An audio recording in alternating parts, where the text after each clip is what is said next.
எங்க நானும் வீடியோ கஷ்டப்பட்டு எடுத்து போடுறேன், ஒரு ரீச் இல்லை, எதுவுமே இல்லை.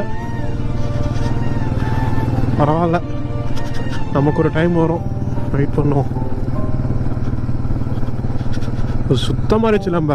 ஆனால் எனக்கு என்ன சொல்கிறது, சேனல் ஆரம்பிச்சு 2 இயர்ஸ் ஆச்சு. 2 இயர்ஸில் வந்து இப்போ தான் 710 சப்ஸ்கிரைபர்ஸ் இருக்காங்கன்னு நினைக்கிறேன். என்ன